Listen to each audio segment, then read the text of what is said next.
Our next and final review is for a movie that Chris did not get to see, but I saw. It was for a film called 1001.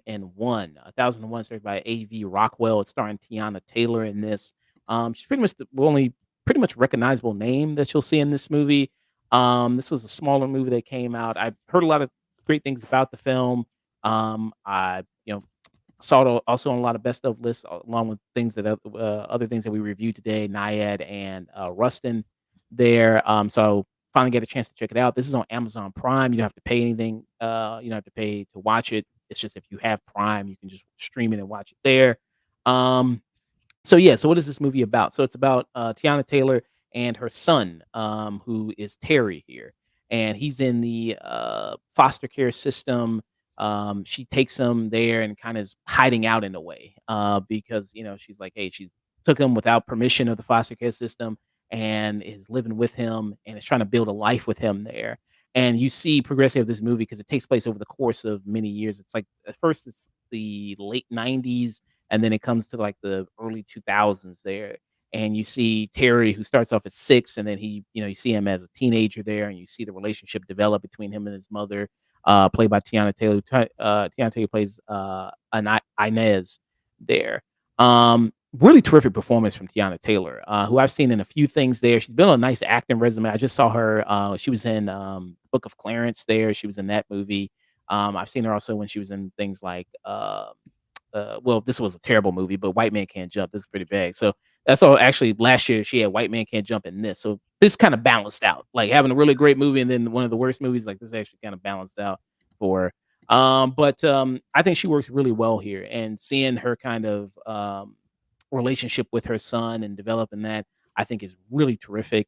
And maybe look at it as another case of another struggle movie. I know a lot of people don't want to see a lot of struggle movies in that sense, especially with two really black characters here. I wouldn't describe this too much as a struggle movie there in the likes of something like maybe something like a Green Book in a way, or something like The Color Purple in that sense. I wouldn't classify it as that. I mean, it's people going through hard times.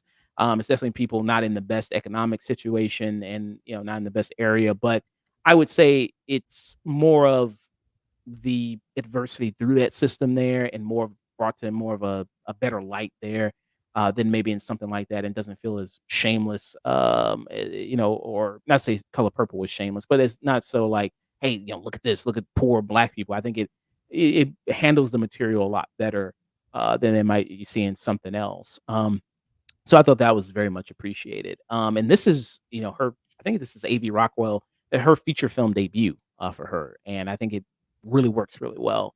Love the kind of the look of the movie, like you mentioned in something like Rustin, of how it doesn't make you feel like you're in that place and time of the '60s and the civil rights movement. This really makes you feel like that place and time. I think of the late '90s, early 2000s, just not only in the fashion there at the time, but the way the movie kind of looks. It has this like grittiness to the look of it, that looks really nice. That adds to the grittiness of the film itself, the material.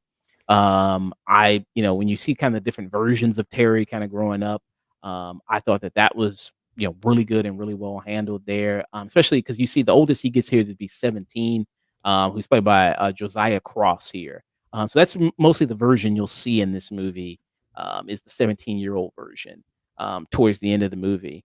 I thought that was really good, and really nice because she really wants this better life for her son, and wants to see him succeed and wants to see him move on. And the amount of love that she has for him is no nobody's gonna love you more than your mother. Almost, mother, just that undying love there, that she has for him, and that's kind of really beautiful to see.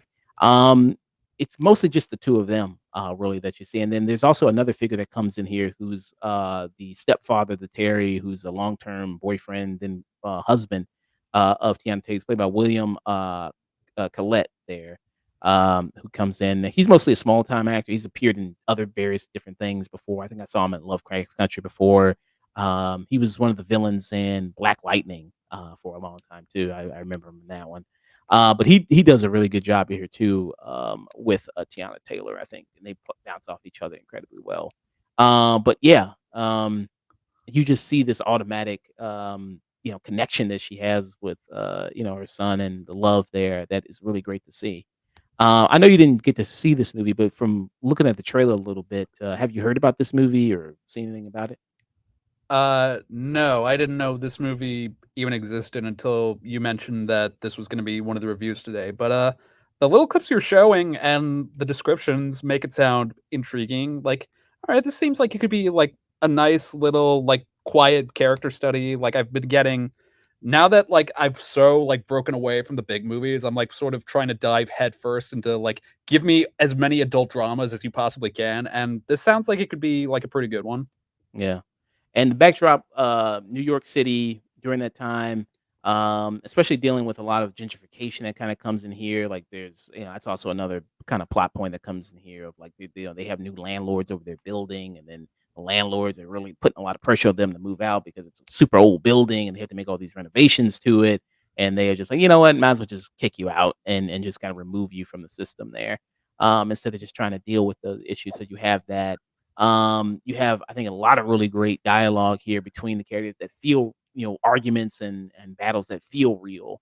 Of this character and Deanna Taylor, who, because she's a young woman in this, she's only in her 20s, at the beginning of the movie, early 20s, and seeing her kind of develop and grow, as a person there to, stop to grow more into an adult, throughout this film. I thought was very interesting to see.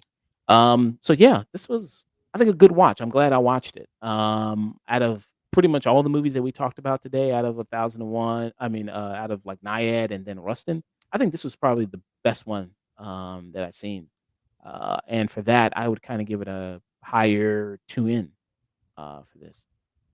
Yeah, so I tune in for me for 1001. If you haven't seen it, check it out. It's on Amazon Prime right now. People can watch it.